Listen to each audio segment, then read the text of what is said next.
You have to step up to the plate a lot. Okay, got it. Very professional now.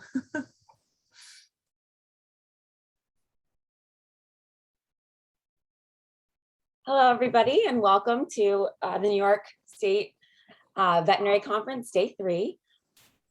My name is Catherine Mills. I'm a first-year veterinary student at Cornell, and I'm here to introduce the lovely Victoria Campbell. She's here to speak with us about bats. She is a New York State licensed wildlife rehabilitator. Victoria Campbell is a New York State Class 2 rabies vector species wildlife rehabilitator and a federally licensed bird rehabilitator. She also works at the Cornell Lab of Ornithology as part of their science communications team. After graduating from university and realizing that her position at vet school would not guarantee a chance to work with and advocate for wildlife, she held various positions, all focused on helping animals, either with hands-on care or by communication efforts. She worked at the ASPCA, World Wildlife Fund, and National Geographic before returning to graduate school at Duke University and then Cornell to study the evolution of cognitive neuroanatomy. In 2008, Campbell founded the nonprofit wildlife rehabilitation center, Wild Things Sanctuary in Ithaca, New York. Since 2012, Campbell has specialized in native bat care in response to the decline of bats due to white noise syndrome, the absence of care options for bats in trouble, and the need to educate the public about these mighty mammals.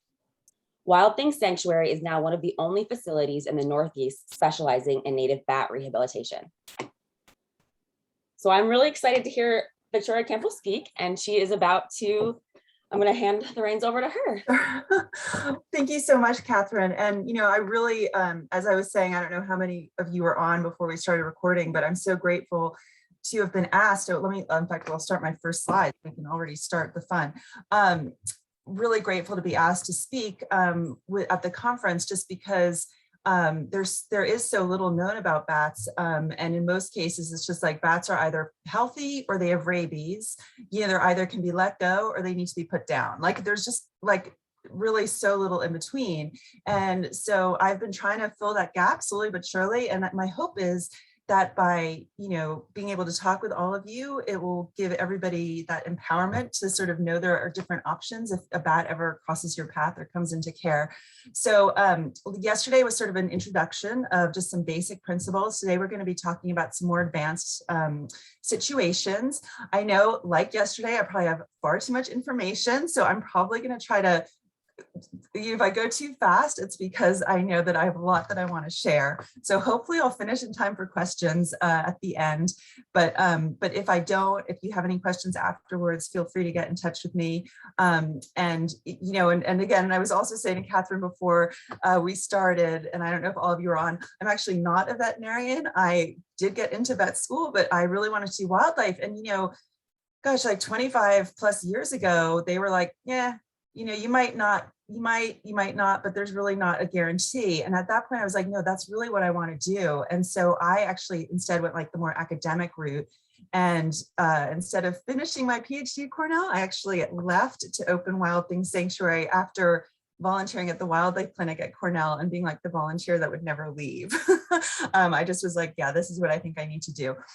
So anyway, without further ado, this is my talk for today, Native Bat Care Challenging Cases and Creative Solutions.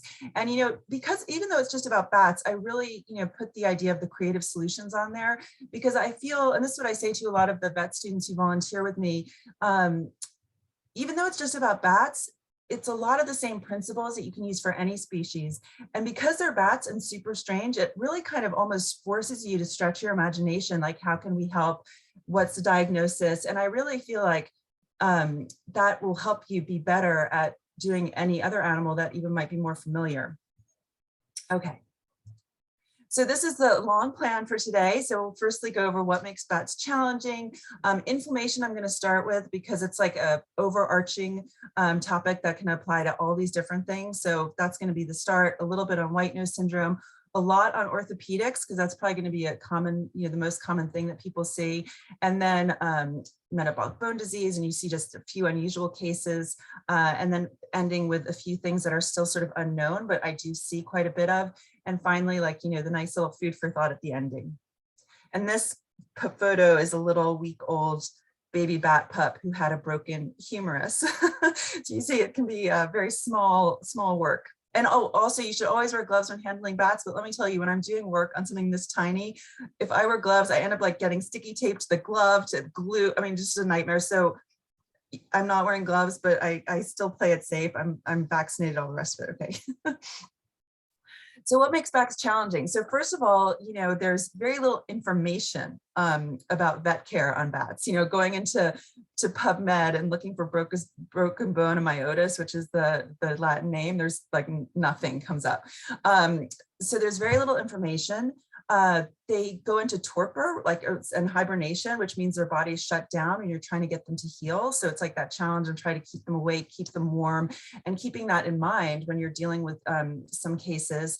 They have sort of strange anatomy. I mean, in one way, all their bones are the same as ours, but the way they're structured and like these weird wings can make it very difficult to wrap. You see here is a photo of a pinned radius, and how are you going to then stabilize the wrist and the elbow joint for that radius to heal when you've got this big wing in the way? So we're going to talk about that a little bit.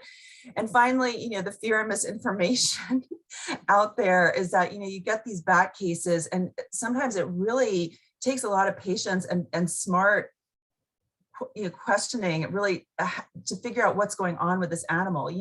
When you talk to the finder, just like, okay, like calm down. You have to say it in a nice, empowering way. Like, let's go over exactly what happened, exactly, what the situation was. And then, trying to empower the person to like help the bat, even if it's just putting it in a box. So that can actually, be quite a challenge as well. So as I said, we're going to dive right into inflammation. So it's really interesting because people talk about bats and they say, oh, they have these like long lifespans, they fly, they don't really get cancers or other diseases that we see in other animals. They seem to be vectors for a lot of strange diseases, maybe not the ones in North America, but ones in other parts of the world. It's because they have these like amazing immune systems, and they're not prone to inflammatory issues, and their bodies can fight free radicals really well because of the high metabolism for flight. So that makes them, that's the deal. But then you also get a situation that we've seen with white nose a lot. White nose syndrome which is a fungus that grows on bats, and can wake them up during the winter, and they will wake up, not have the resources to make it through the winter, and die. Or some bats actually make it through the winter with white nose, and once they start waking up and they're like out of hibernation, their body systems start working again, you get like this massive inflammatory response where the immune system just starts totally destroying the wings of like healthy tissue. And so that looks kind of like what you see actually with like a lot of cancer patients, AIDS patients. It's called immune reconstitution inflammatory syndrome. And I'll show you some pictures of what I'm talking about with white nose. So it's kind of like, where do bats stand on this? This is just, I'm going to talk about my experience in rehab. So here's my, oh my God, inflammation. This is like one of my introductions to how crazy inflammation can be in bats. So this was Rodriguez. He was caught by a cat. He didn't look like too bad. I mean, he definitely had like a bunch of holes in his wings, but it didn't look too bad. One elbow was kind of sore looking. As you can see, it's like a little bit bruised there, but this was on April 5th. Okay, and these are going to be my crazy montage slides, the next few slides. So I'm just warning you.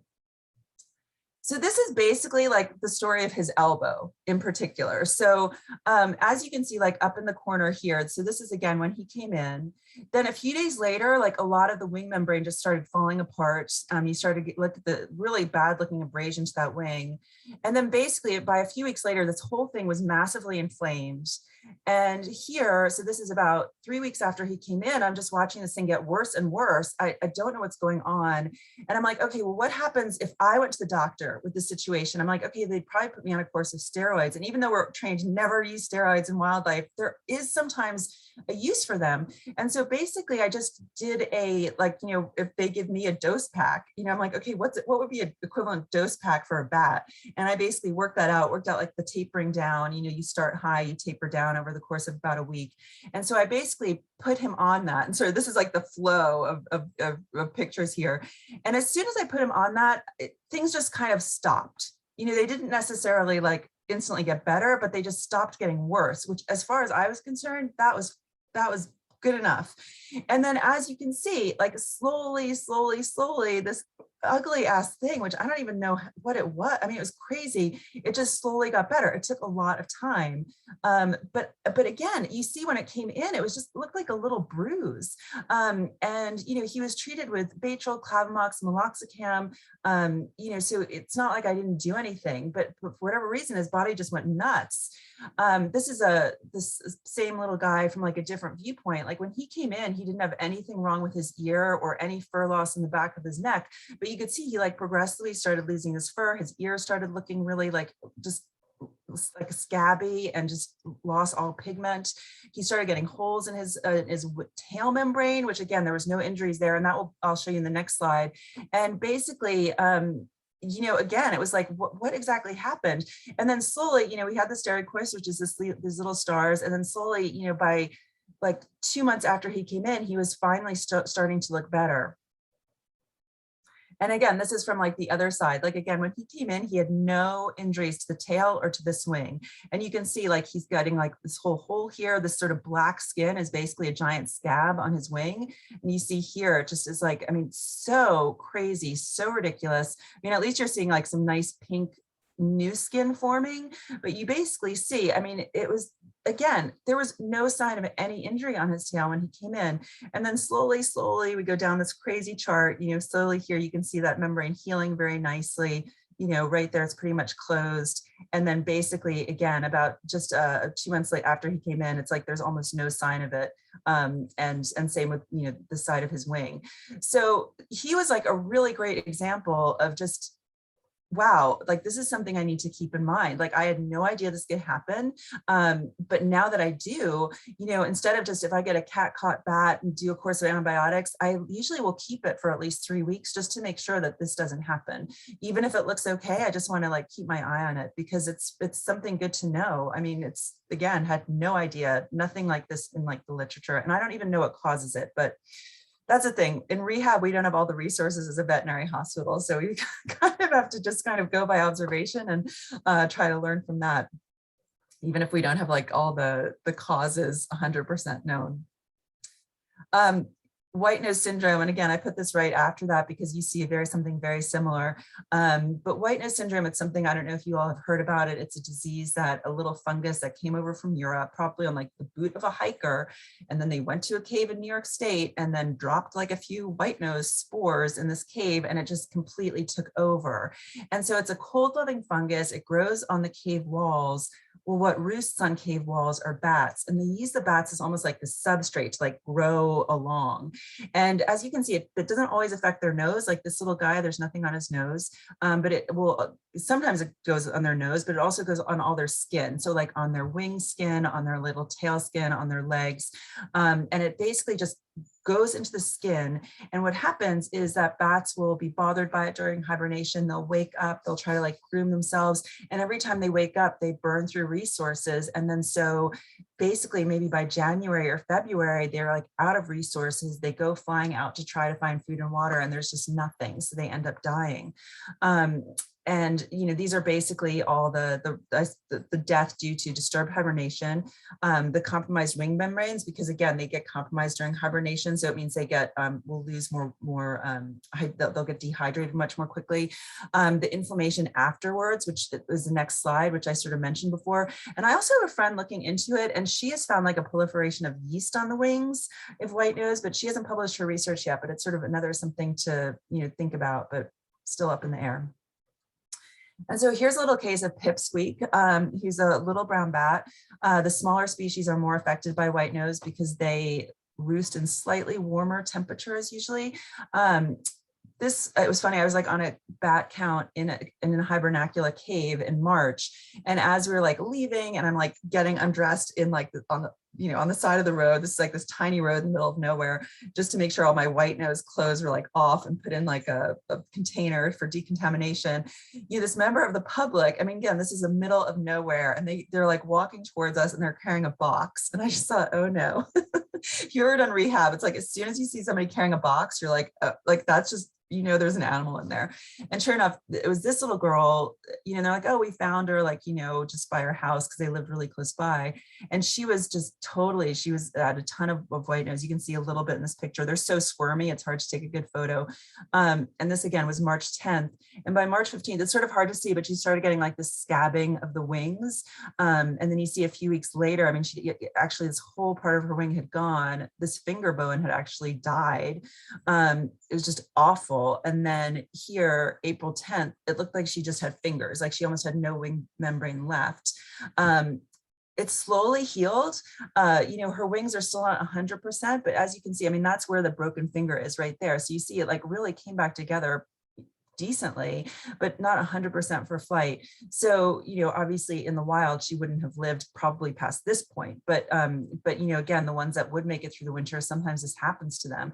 And again, this is just a situation that is possibly mediated a lot by inflammation. And it would be interesting. I think next time I get one in a situation like this, it's like, should I start on steroids like right away? I don't know, time will tell. We'll see how it goes. So orthopedics. So again, I have a lot on this, so I'm just going to probably fly through it much faster than I'd like, but I want to make sure I get a lot of this in. They have the same bones as other animals, but they're definitely a little bit strangely shaped compared to other animals. Their patagium or wing membranes can make things a little bit tricky, but you can use pretty much a lot of the techniques that you would use for other animals with bats as well. You just have to sometimes modify them a little bit. Things to keep in mind, when you get a patient with a broken wing, is the location of the injury. If it's right on a joint, it might not be able to be repaired. The time since the injury, like is the bone like really dead? Is it infected? Is it going to be able to heal? And also the age of the patient. So here we have an older bat, an old break. It's probably a few days old, but you can see it's like the bone, it's like right at the elbow. The bone is like sort of already slightly dead. That is not a good candidate to try something on. So, in that case, you would think about euthanasia as a solution.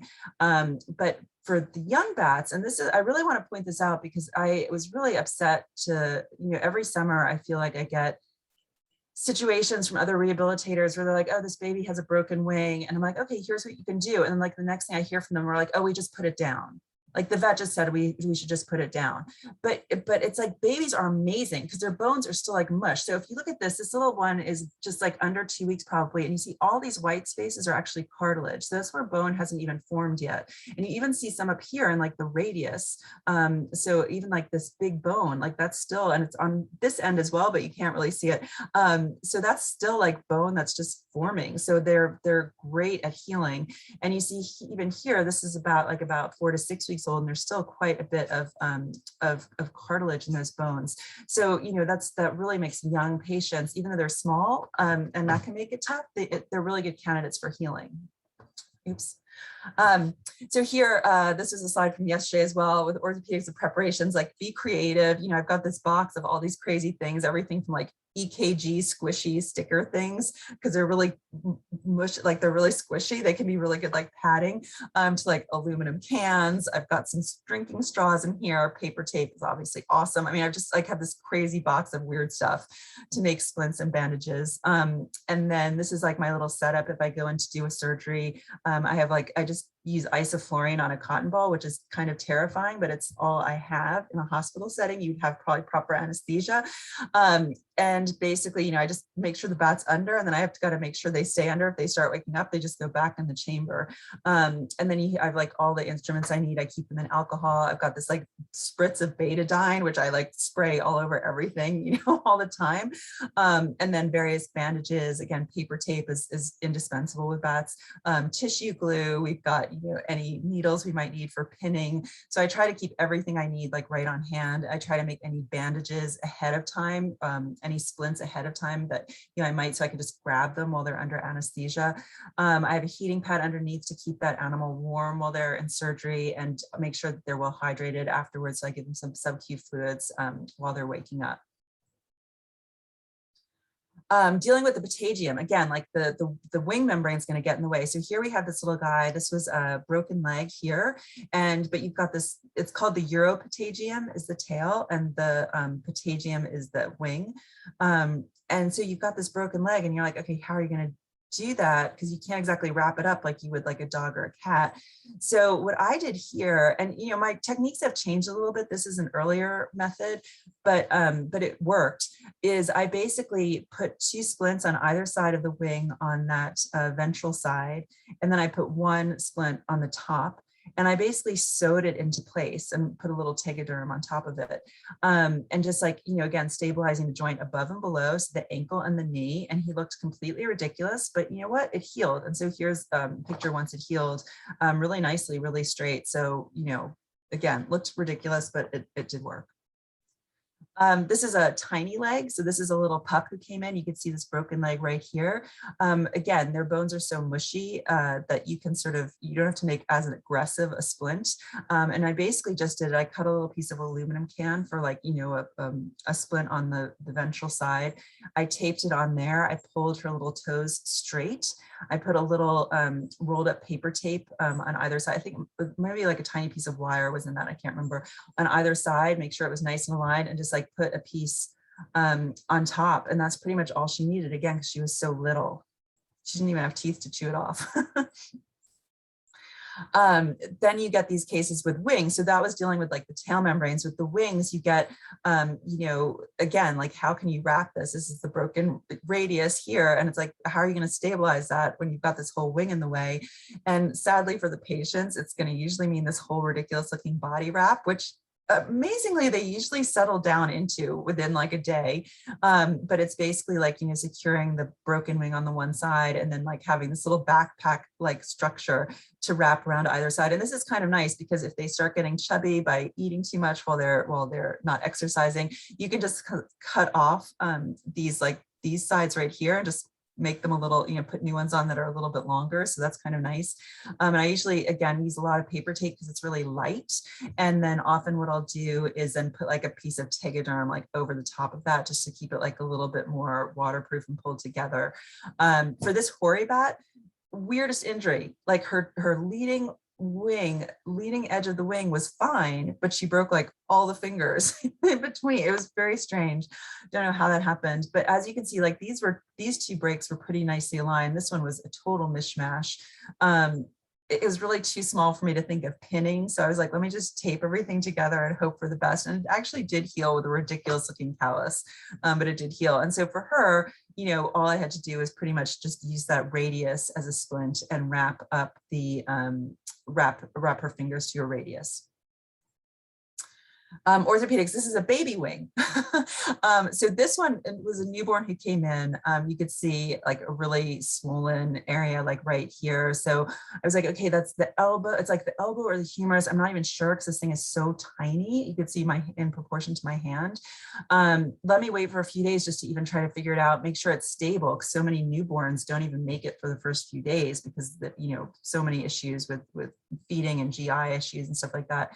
So after he'd been with me for about 4 or 5 days, I'm like, okay, we've got to do this. And by then he'd grown enough so you could sort of see, I'm like, okay, it looks like the fracture is to the humerus and it looks like it's down towards the elbow, but I don't think it's 100% on the elbow. He's a youngster. Let's give it a go. So I was too scared to put him under anesthesia. So I basically was like, all right, I'm going to give you a mealworm pacifier. So cut off the head of the mealworm, stuck it in his little mouth. And this is like this interesting restraint thing that I made. Usually it's for bigger bats. So this hole here is to put like a adult bat head in, and then it's like a piece of flannel that you can strap over their bodies and secure on either side. So then they're like secured in place and you can pull their wings out like this. If you don't want to put them under anesthesia, that's like a way to do it, that you can do it with it so they're well secured and you can easily stretch out the wing. And so I just modified it for the baby by cutting a tiny hole in the piece of flannel and just sticking the little one's head in with the pacifier, pulling out his little wing. And I didn't pin it or anything, but what I did do is I pulled it into what I thought was the right position, put a piece of paper tape. And what I really love, which I've started doing more of, is like a super glue and paper tape mix. So I put a piece of paper tape, I put on some super glue, I put another piece of paper tape, put on some more super glue, and I put another piece of paper tape. So it's like 3 layers of paper tape, 2 layers of super glue, and forms a really nice like cast, which is great. And then I did it on the other side. So he had like one on both sides, like keeping that wing in alignment. Now, of course, for him, what I had to keep in mind as a baby was that bone was going to grow, and it was going to grow really fast in the next like couple of week even. So how do I, do that without stunting the bone growth? And that's why I kind of left it open on the side.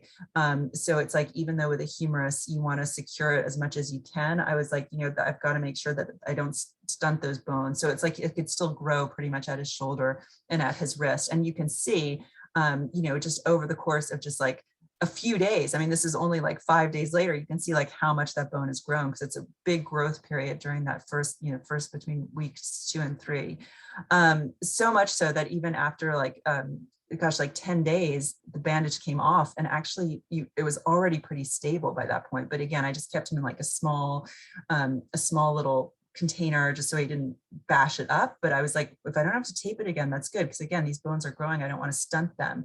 And you could see, so this is 19 days after he came in. The callus is not pretty, but it was stable. So I'm like, I can work with that, and hopefully it will only start getting better. But this is only like 2 weeks after I said it, so again, that's just like a huge testament to how well babies can heal. And you can see like how, he's moving it nicely and everything like that. And, again, this is now about 3 weeks maybe after I said it. And you can see like the humerus has grown even more at the elbow. Again, the callus is looking not pretty, but better. But you see like nice symmetry with the wings.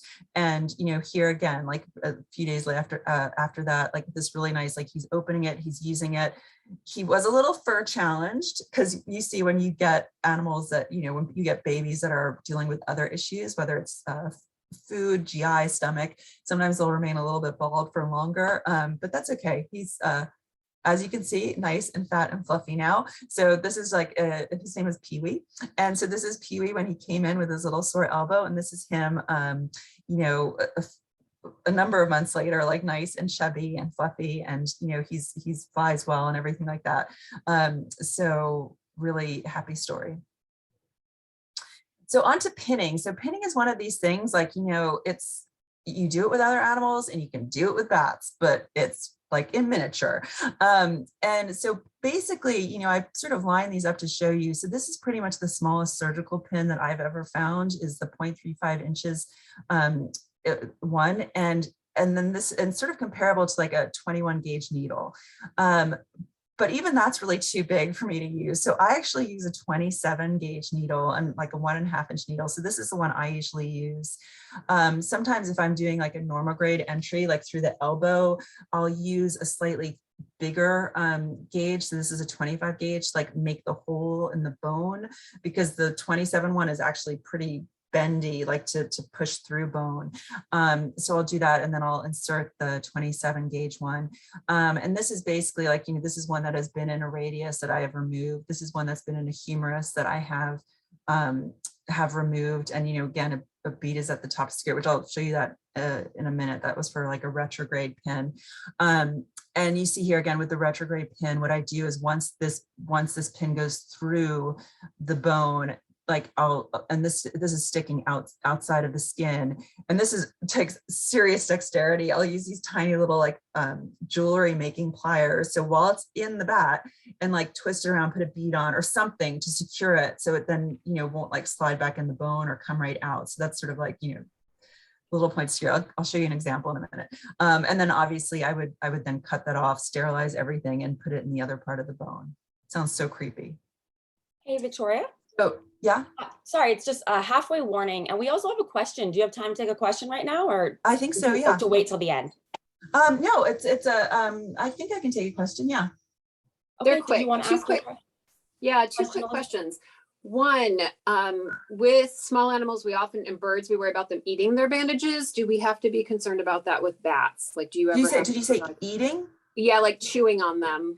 Yeah, so that's actually, look at this, tag for chewing right here. Oh, excellent. So, and then my other quick question is actually from yesterday. So the web membranes, do you need to oppose them at all, or do they literally just grow back together? Like, I can't believe some of these gaps that are closing. Yeah, I mean, it's really, well, it's kind of, I mean, that's sort of, If they're just a hole, they'll usually close really nicely. If it's along the edge, sometimes they might feel a little constricted. And I actually have a slide about that. So sometimes that can be an issue. And sometimes you have to do like a little plastic surgery on them to make them like open up a little bit more. So again, I'll go into that shortly after. But yeah, I mean, it can take time. Sometimes they heal really quickly, but if it's like during the winter, especially, it can take a little time. But in general, they will heal. So yeah, it's kind of remarkable, but again, sometimes they might need like a little modification if they heal a little constricted. So yeah, and I'll mention this on this chewing thing is so this, again, some bats, it really depends on the personality. Some are like totally chill. I mean, hopefully it's not because they're in pain. And they're like, okay, I'm in a bandage now. They don't give you any hassle. They take their medicine. And others are like little monsters that you go in after taking hours to make a bandage, and you go in like 5 minutes later and like the whole thing's chewed off and you're like, oh my God. So, you come up with ways to make that better. I mean, this was like a little tag that I put on so you could like chew at that tag if he was going to chew at anything. Also bats, it's really hard to put like an Elizabethan collar on them because they don't have much of a neck. But sometimes what I'll do is I'll put like paper tape and I'll tape it like from their back to their front and just put it on either side of their head. So it makes it harder for them to move their heads around. Usually after a few days, they just kind of like simmer down and it's fine. So usually any chewing up off the bandage is going to be in those first few days. So, but yeah, and also I find, I have most of the orthopedic patients on gabapentin, which kind of like, I feel like simmers them down a little bit. It doesn't make them quite as frantic. So I sort of like using that both as like a pain medication as also as like a little just gentle sedative. So really good questions for sure. And, again, it can be very individual. We have lots of different personalities going on here. Anyway, so thank you for the question. So I'm just going to keep rolling with the punches. If I didn't answer your question well enough, let me know. So whenever I get a case like this, like little moosewood, okay, my first thing where I like open the box, I'm like, oh my God, it's like, no, don't freak out. Just don't freak out, take a breath. The first thing we have to do, like, just clean it, sterilize it really well. What I really like to do is, when you have a break like this, I'm like, I'm not going to jump into surgery because this little guy might be under massive trauma, massive stress, which is probably a worse killer than anything else. I'm just going to settle him in, secure, stabilize anything, and then start him on medication, and then, go back in like a day or 2 or 3 or 4, depending on the situation, and then think about surgery. So this little guy, so this was like, after cleaning it and everything like that, I put him in just like a body wrap with that tag for chewing. And then basically I'm like, okay, let's try to do a pin here. So again, I did like the normal grade pins, so sort of through the elbow, as you can see here. And then basically once the pin went through, sort of inserted the other half of his wing on it. And again, I'm like spraying down with betadine like every 5 seconds. So it's like I tried, it's not like a sterile field like in a hospital, but I do the best I can. This x-ray, again, taken a number of weeks later, showed it was nicely healing. And then basically, remove the pin. A lot of times when you take off that bandage, because the wing has been wrapped, the wing looks nasty. It's gotten like slimy and weird, but just, you know what, that can heal. It's like most important is that that bone has healed.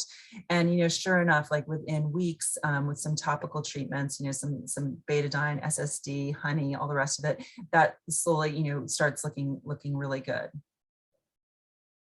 So again, this is from the other side. This was right after I pinned it, before I put him in a body wrap. So, just making sure that's like nicely aligned.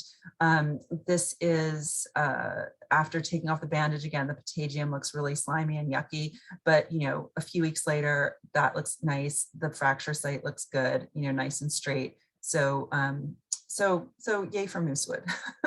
Yay for moosewood. Here we go. Found outside Moosewood restaurant, Mythica.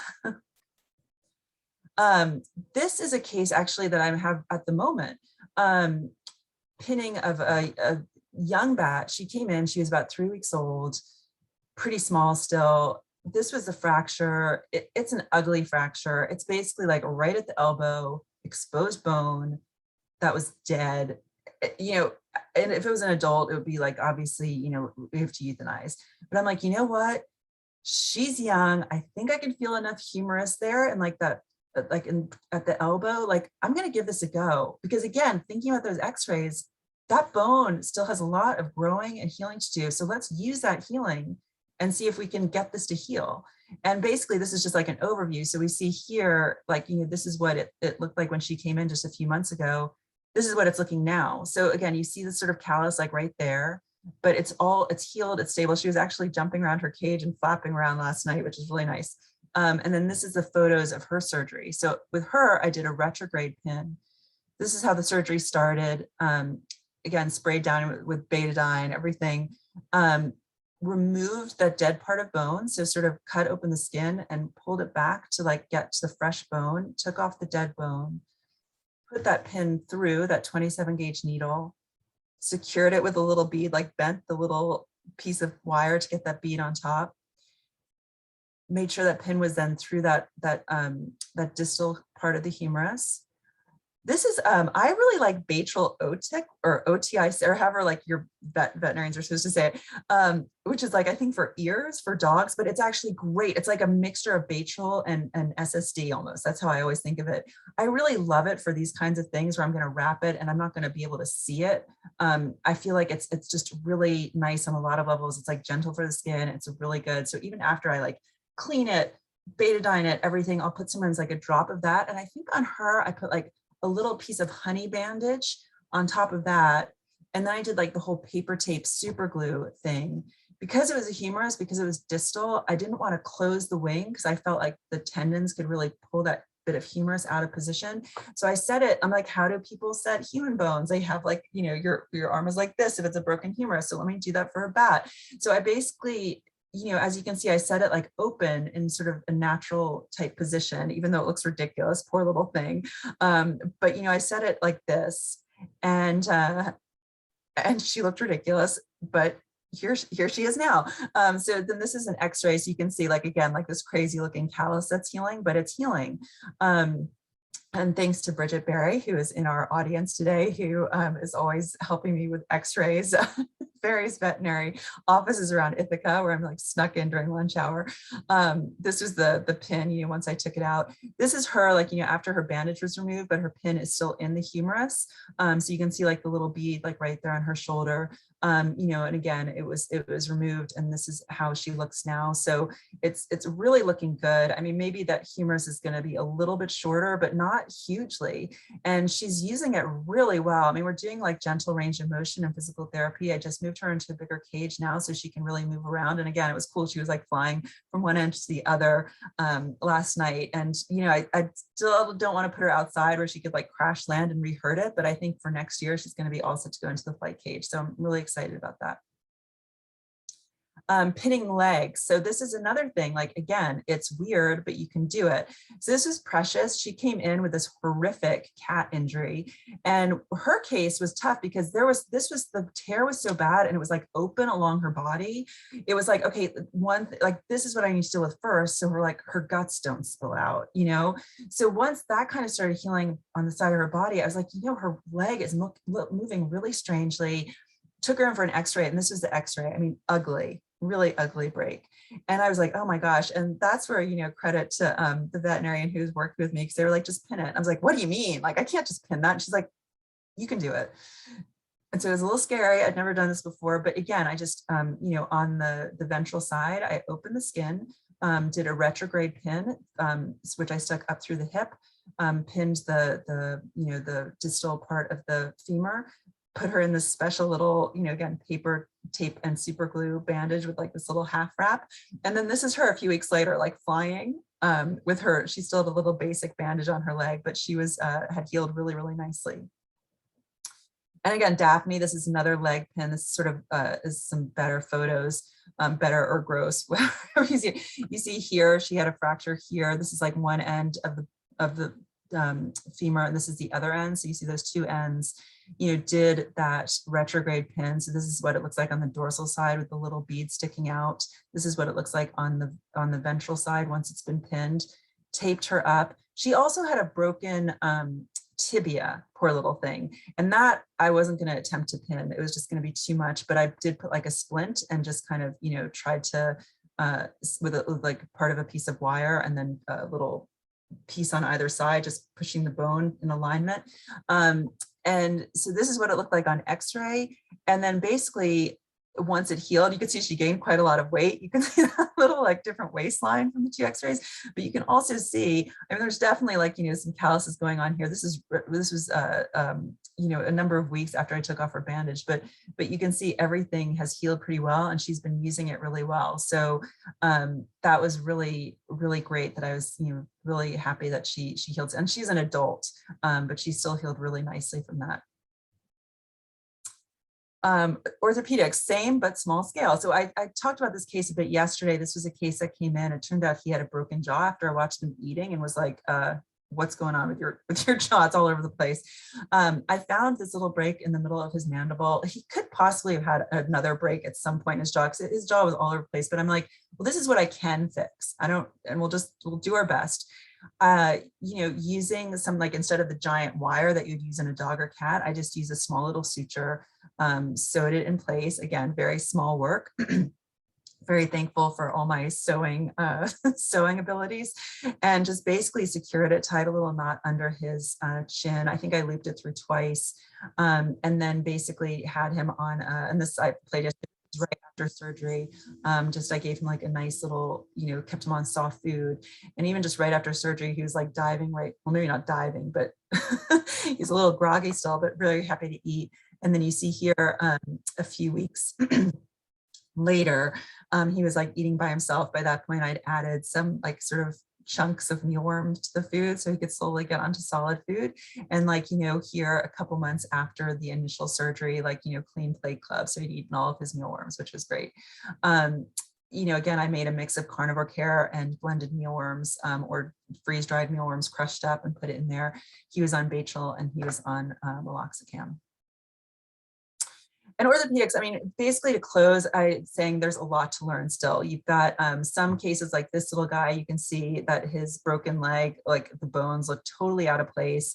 This one here with the humerus where the bones are like, oh my God, they both healed stable. Like both of those bones are stable. Whereas this one, Schubert, you can't even see where the break is, but there's like a little break somewhere like right there, like on his radius. And then this one, Crow, who had a broken radius, it seemed to heal really well. It was pinned, everything was great. It looked pretty good on x-ray, but both of these guys, like they still have issues. And so I'm like, I don't know what makes one better than the other. I don't know if it's an individual thing. I don't know if it's something I did. It's so still a lot to learn. I don't want to sit here and pretend like I'm the gospel. I know everything about bat orthopedics, because there's always some wild cards, but we just try the best we can. This is a little aside, and this goes on to the question I was asked before, because this sometimes happens after wings have been bandaged. Sometimes they need a little plastic surgery afterwards. So this was Sebastian. He actually didn't break anything, but I just use this as an example because what I had photos of.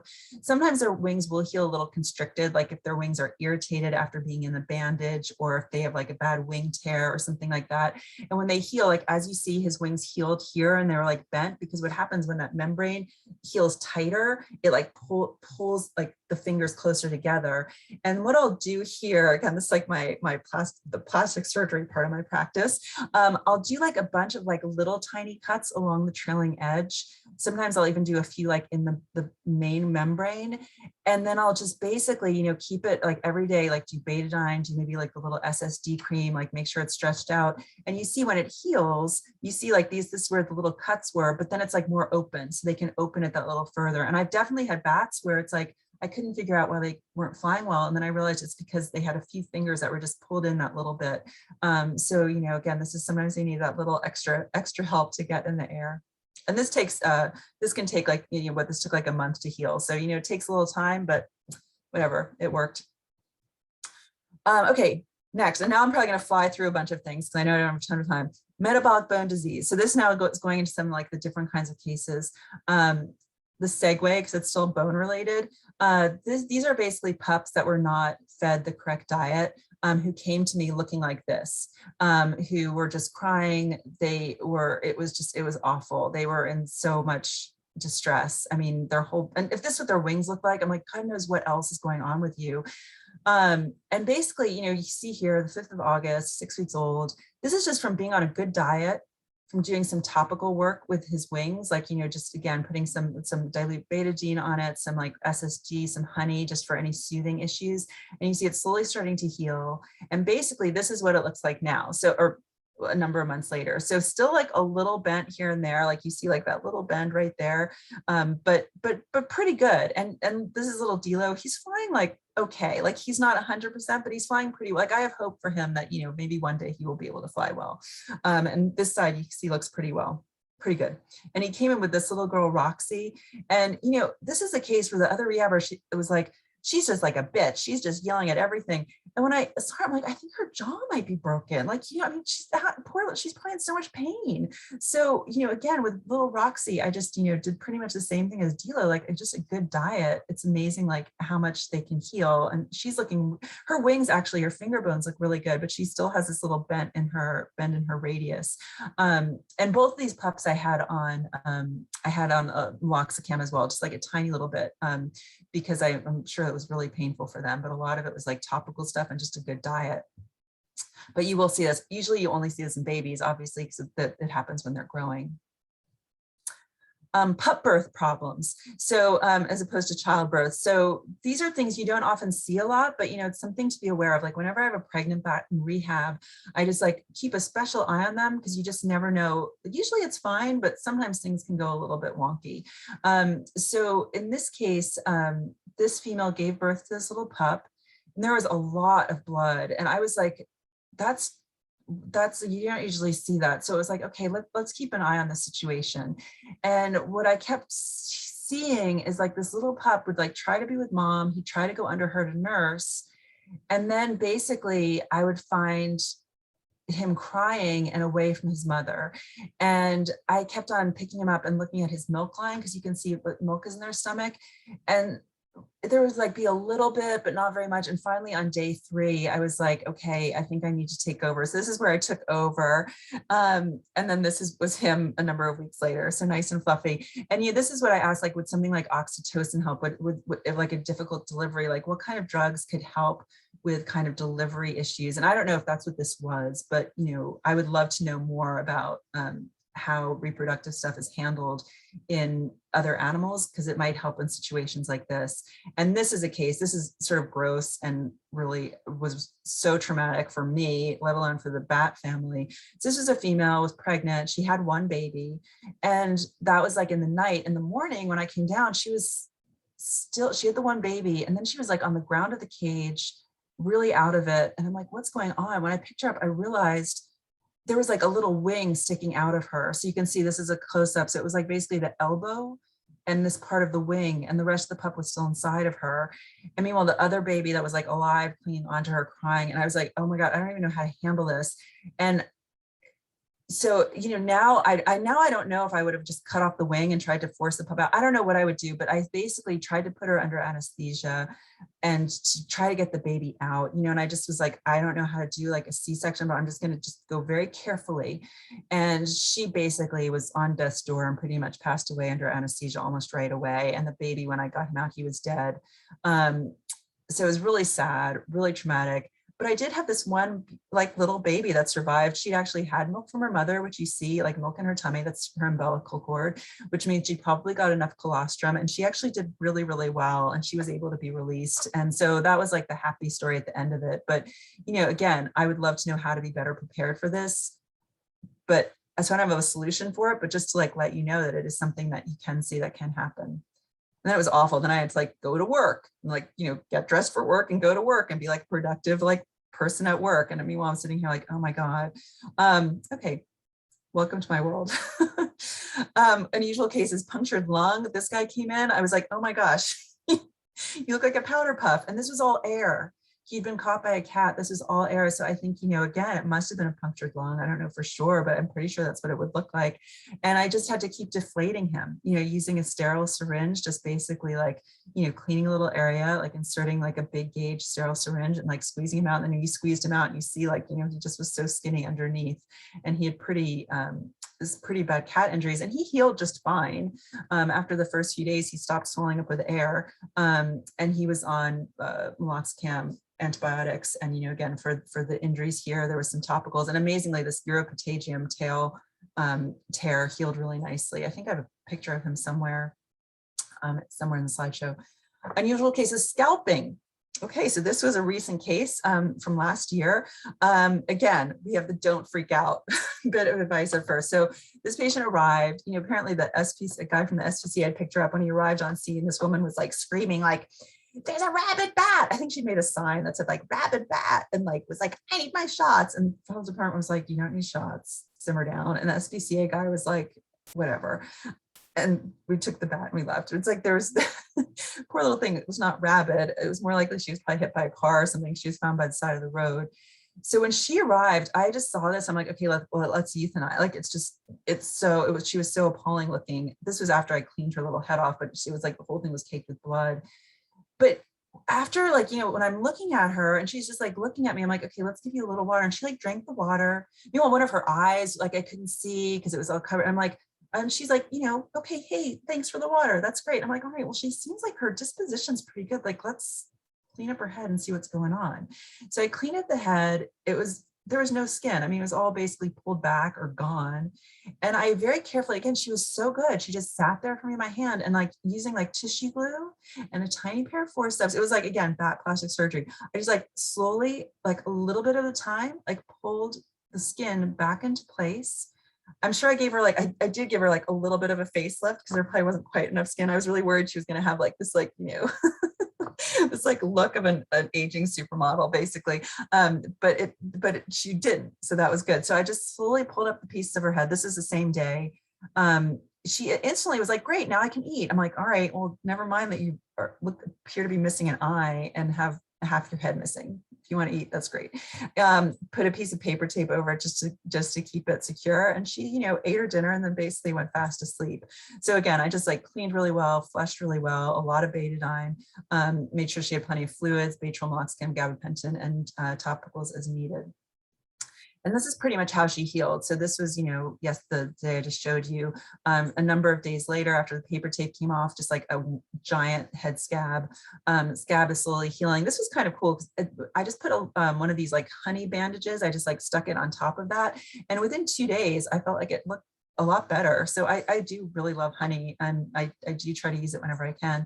And then you can basically like see slowly but surely she healed. And this was just like a few nights ago. So she did lose an eye, which is in the next slide, but she, with bats with their echolocation, she still seems to fly pretty decently. She had a sore wing from this incident as well, which is why she hasn't been released yet, but visually she seems to be just fine. And you see here, so this was her eye, like shortly after arrival. I just treated that with ofloxacin, which is an antibiotic eye drop. And then you see here, like, she still looks a little asymmetrical, but she's got her little fur back and everything, so looking much better. Capture myopathy, let's see how much fun. Okay, so I'm gonna fly through the next few slides. Capture myopathy, really weird case. This was when I came in, he's really skinny. He had really like red looking arms. I couldn't figure out why. He was really greasy looking. Nothing I could do was making any difference. He wouldn't eat. Within 2 weeks, he died, got a necropsy, and they basically found that he had capture myopathy when basically like he had just started, they found like traces of like his body starting to metabolize muscle tissue and stuff like that. And that's the necropsy report. I won't read out, but who knows how he got that, what the situation was where he was found. He was found on the Cornell campus. But what is interesting is I got another case like this, like a year later, looked the exact same. Of course, I don't know if it was the same, but looked the exact same. All I could think of to do for a case like this was just fluids. So I gave this little guy, I was like sub-Qing him about 3 times a day, gave him plenty of fluids, and he pulled through. So this guy, maybe I was giving fluids once a day, but this other one, I was like, just fluids to like keep your system like flushed out, make sure you're hydrated.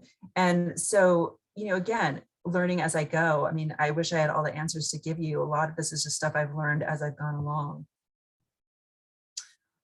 Okay, this is again, I don't have a ton of time, but this is a guy I got who, when he was eating or focused on something, he'd do really well, just like a normal bat. He'd like eat out of his little bowl. He would do like really great.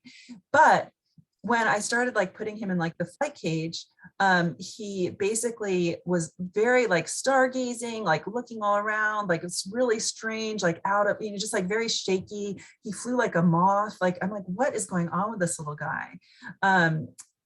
And basically the vets said, we think he probably has cerebellar hypoplasia, which you see like in cats and other animals. We've never seen it in a bat, because obviously a bat with it would be dead as a youngster, which is when he was found, was as a youngster. And he was just a quirky little guy. You see here, he always slept on his back, hysterical. And he had a very active dream life. So this is him just like fast asleep on his back. Looks like he's tucked in the covers, and you could just sort of like, you'd watch him and you just sort of see, I don't know if he does it again. Yeah, you just see him like, it's like, oh, are you flying? Are you flying? And he would just like shake his little wings like that.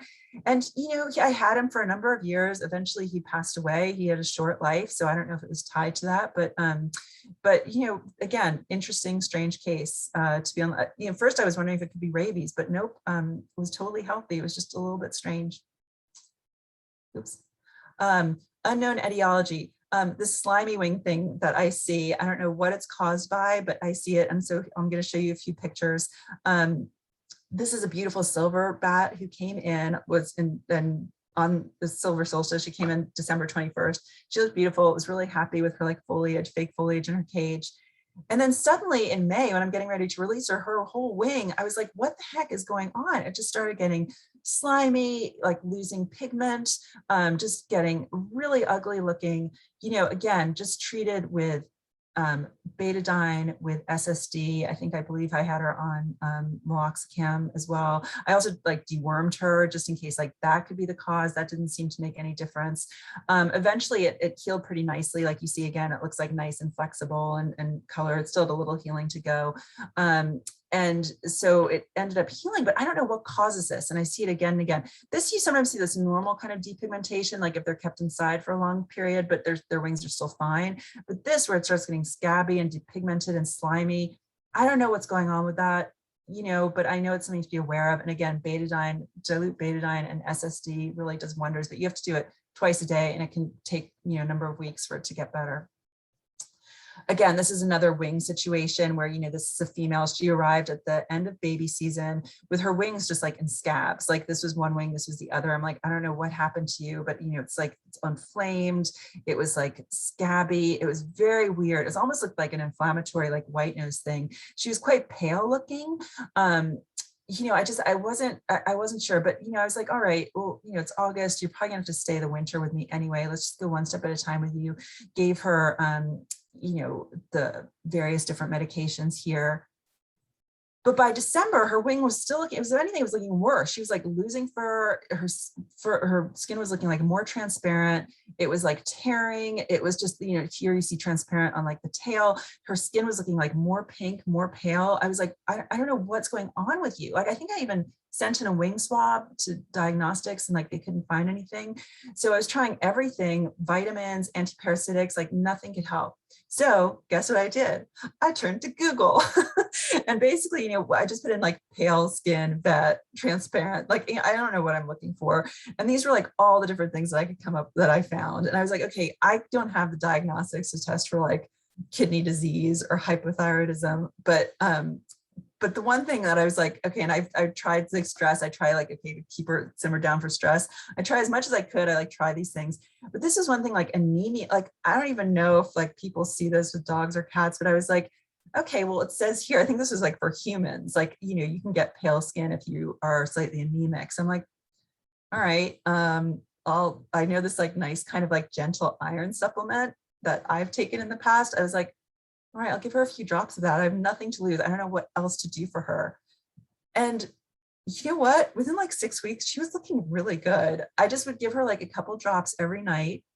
And here she is, like, like about 6 weeks later, her skin started getting like nice. It's still a little transparent, but it started getting like really nice and like elastic again. Everything started regrowing. Her fur started regrowing. She started gaining weight. So was it iron? Maybe something happened to her during pup season where she lost a lot of blood. I don't know. I have no idea, but sometimes, you just don't know, and you just have to try the best you can. this is another one, and I think this is right towards the end. So I'm going to try to get through this really quickly because I think this is really interesting. I kept getting these bats in. I started getting bats in with these awful swollen joints throughout their entire bodies. Very strange, always in May, June time. One bat, I tried doxycycline thinking it was like a kind of infectious arthritis. Didn't help. And I'm wondering now if maybe I just wasn't giving her the proper dose, because you'd think it would help. But so I was like, I don't know how to treat this. Have tried so many different things, everything on this bat, from a course of steroids, Loxapine, Convenia. I don't think I tried Baytril. Oh no, I did try Baytril on her. Then I tried like topicals like DMSO on one side, and then like Voltaren, which you see all the adverts for now, on the other side to see if that helped. And really like, I mean, the joints went down within a couple months, but I'm like, well, I mean, was that what I was doing, or was that natural? Some of the joints, like this thumb you can see here, were pretty much permanently damaged. Like they were, that thumb joint was just, the thumb was not being held correctly after that. So I was like, God, this is like crazy. I don't know what causes this, but weird. Glad she's better, but weird. But then I would see it again. So here's this little guy, Lafayette, and he had these couple of really bad, swollen joints, not the whole body like that other one, but here's his wrist, his ankle, his foot. That's a close up of his wrist. You could sort of see here, like his like one knee, I think was a bit wonky. There was, I think, an elbow. So I think actually it was both wrists, because those both look a little swollen. And I'm like, huh. And again, I tried like meloxicam, TMS, and clindamycin with him, just try something different. And he was like kind of healed, but not 100%. What I did notice on him was he came in with a few ticks. So here's one here and here's one there. So I started thinking like, swollen joints, ticks, like you hear that with like humans and like Lyme and stuff like that. Like, could this be tied together? So I just was like on my radar screens of things to think about. And so then, I get Kincaid in, and he had like a number of little ticks here. So here, one on his neck, one on his back, a couple under his chin. And what do you know? Like, he has these swollen joints too. So here's a swollen wrist, swollen knee, swollen elbow. And I've seen this with like a number of different patients now at this point, like this thing together. And slowly it healed. Like, so he was on, again, TMS and clindamycin, and it slowly healed. And I've also used Baytril with good success, and he healed really nicely. Like, he healed way better than Lafayette. So whatever, similar presentation, but different healing. So again, I'm sort of in the dark. So what I started thinking was like, is there a link? And so I basically found a professor at Rutgers that I've been working with now, where I've been sending him, he's like a tick scientist. I've been sending him all these bat ticks. And we found some stuff, like we're just starting this off, but we've found some really cool stuff. And that, this is a paper that will probably be coming out in the next couple of months. So this is just a rough, this is just because it looks official doesn't mean it's out yet, but it's in draft form, ready for the publisher, basically. But I collect the ticks from him, I send them to him, and what we have found are two things. We found bat ticks, which are a special kind of soft body ticks, which is like more standard on bats. But we've also found a few deer ticks. Deer ticks are obviously the ones that contain the Ioxides scapularis, or however you say it, which is the tick that can carry Lyme disease. Deer ticks can also carry some rickettsia. And so they can carry both of those things. We don't know what it would do in a bat, but we do know that little Lafayette, who is the one that had like the weird foot and wrists, he actually had deer ticks on him. Interesting. Then the bat tick, the Carios kellyii, or however you say it carries a kind of Borrelia, but not the Lyme Borrelia. So it carries like a relapsing fever Borrelia. And it can also carry rickettsia. So it's like, again, nobody really knows what does in bats, but it's interesting that it carries those two things.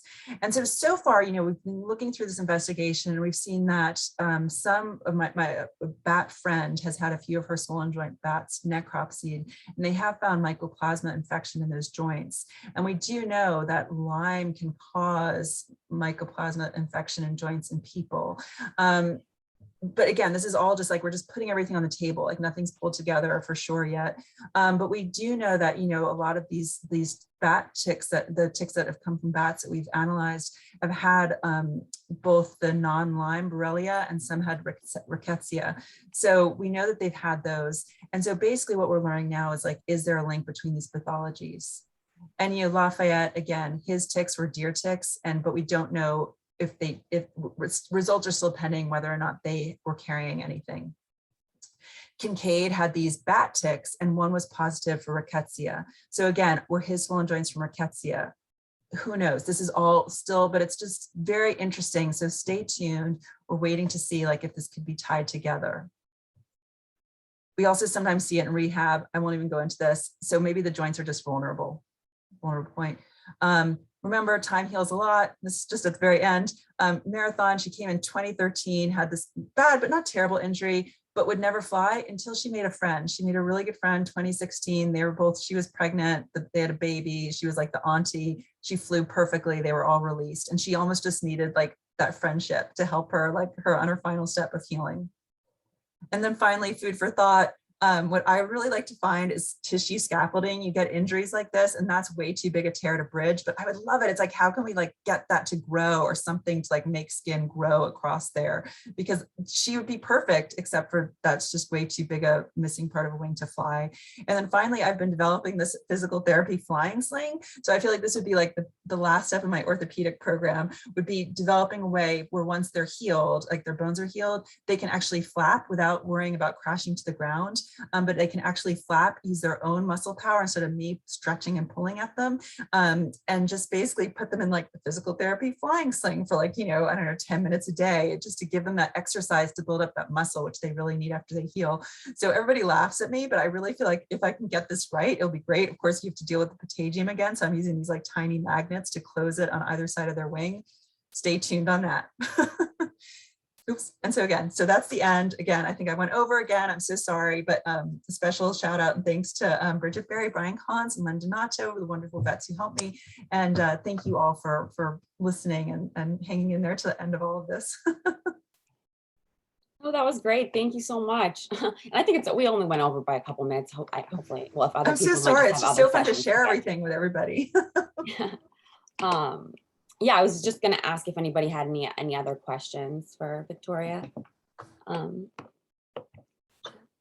was really awesome. Very interesting. And you Okay, clearly are very, very passionate about this. It comes across well, very you've got, I mean, I feel like these are little lives. I mean, I can't do halfway, you know, it's like, if I'm going to do this, I'm going to put so much of my life into it. I better make sure I do a good job of it. So oh, that's awesome.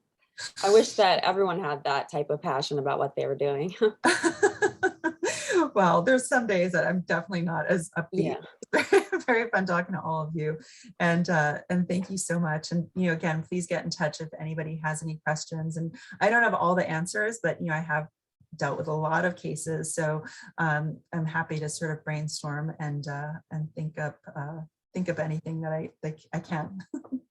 Right, and yet she has her contact information right there if anyone wants to take it down. Yeah. All right. All right. Great. So so I don't know how like it all ends from here. Do you just like sign me out, or do I guess I Yep, I would just like thank everyone for coming, and they have other probably sessions to get to or whatever. Yeah. And yeah, I'll just end the session. Once I end it, because I'm the host right now, it'll just close everyone out. So but it was so nice to meet you, and I hope I'll run into you again. Yeah, it was really great. And everybody, you know, again, feel free to get in touch if you have any questions. So do you have an office at the vet school? No, I work okay, I wasn't sure. Pathology. So and the lab is still closed. Actually, they just reopened, but I'm still working remotely. So basically it's in the bat cave for now. Well, if you want to come talk, like I said, I'm a member of ZAWS and I know the board, some of the people on the board. If you ever want to come again, I'm sure we'd love to have you. No, I would love to. And now that I have like these 2 talks even ready, you know, I'm like happy to. Yeah, I'm going to take down, is that your best email? Yeah. Oh, yeah. You can also find, I mean, you've got my Cornell email as well that you emailed me at. So you can. Oh, yeah, that's true. Sorry. I wasn't even thinking about that, but yeah. So you can also, I mean, that's that sometimes my Wild Things email sometimes ends up like a triage situation where it's like, you know, a Cornell email, it's like my work. So I have got to be tuned into that. So yeah, don't hesitate to get in touch with me because you know, again, it's, what, you know, as you get older, especially you realize like what your legacy can be is just teaching people. And, you know, I mean, I don't have all the answers, but I have ended up with a bunch of experience that will just get lost if I don't share it. So I'm happy to share it. Yeah, no, I think that's a great way to look at it, honestly. Yeah. Seriously, no, I really respect your passion. Like sorry, well, most people have left now, but I'm going to close it. But I just was going to say, my advisor is passionate about that, about what he does.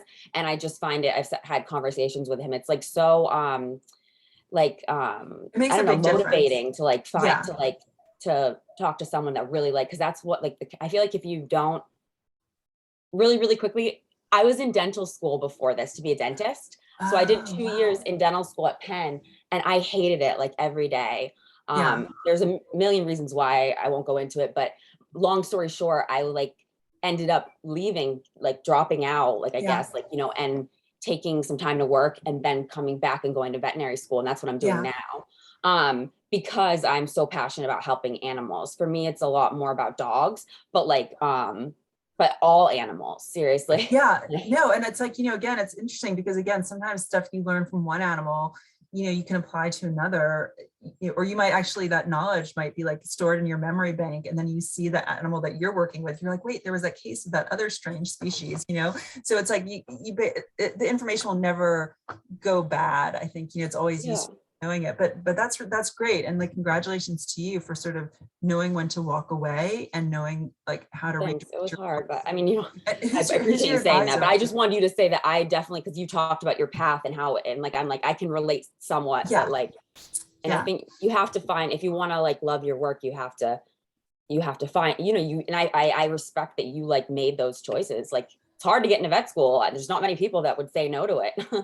So. Well, it's really one of those things like, oh my gosh, I just can't imagine. I mean, again, because I look, I really like dogs and cats, don't get me wrong, but it's just not what my passion was. So I was like, I can't do all of this and just think, again, this was a while ago. Now it's really great. There's so many more opportunities and fields of specialties for veterinarians, but yeah, that's true. Like, I feel, well, I don't know exactly. Yeah. You don't look old at all. I was like, it probably wasn't that long ago. It's because of the like very bright lighting, which I know who's your advisor? Dr. Dan Lopez. He's in orthopedic surgery. I don't know if you would know him. It's like No, totally different. I've heard his name before. I haven't He met went him, to so. Cornell as vet school, like as Oh, that's great. but he was going to be a large animal vet. Like that's what he was doing. And then, then he like found something else he was like super passionate about. And I've seen him talk now, he's my advisor, but I've also gone to his presentations, and he's just like, he just really loves what he does. And it's like, really so, great. and I see that same type of enthusiasm and so it's like, again, there's definitely like good days and bad days, but in general, if you do it, like, just do it right. And, again, a lot of these guys don't make it or don't fly well again or whatever, but, it's better than them just like dying on the side of the road. Like, if I can do the best I can. And then you have the successes, like this little youngster with the awful broken humerus that's like flopping around, and it's like, oh my gosh, it's so great, to see how well she's doing. So so it's really great. I mean, I just, again, feel like it's not worth doing something halfway. So try to do as much as you can if you're going to do it. But I loved talking to the students. And, again, it was so disappointing with the pandemic when it hit, like right after I gave those talks, and had a bunch of people lined up to start volunteering here. And then just so if it's something that you think Zaz would be interested in. Oh yeah. No, I'll mention it at the next meeting. I'm Definitely sure. I wasn't around when you did it before, so I'm sure they would love.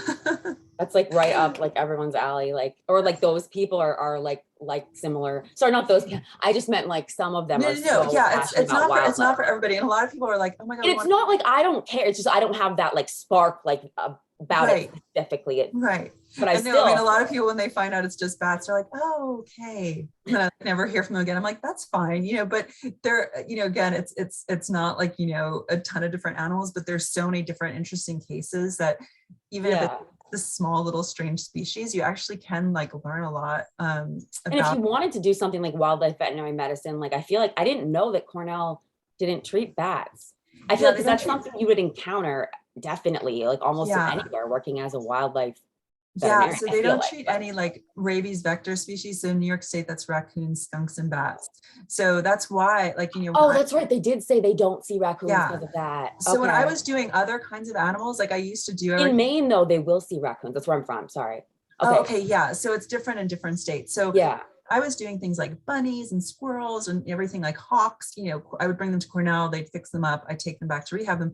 But for bats, and it's sort of interesting because I mean, for bats, I was like, okay, well, I have a broken wing. Nobody can help me unless I step up to the plate and learn how to do this. I had veterinary supervision. It's not like I'm some crazy renegade with a bottle of betadine. Like, you know, it's like I definitely like talk to veterinarians. We went through procedures and stuff like that. You know, I do the best I can. It's not, again, a sterile surgical field, but you know, if I'd had Cornell, I probably would have stepped up to do that kind of stuff. And again, when I volunteered for them for ages, so I learned a lot of the techniques there. So I wasn't totally green, I guess.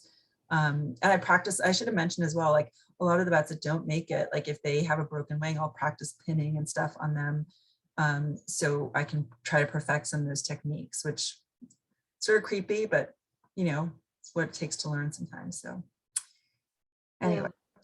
Oh, that's cool. But I hope I see you again. Yeah. I hope I'm gonna be around it, like unless something happens for the next 3 years. So yeah, well, it's really, well, good luck with all of your studies. yeah, thank you.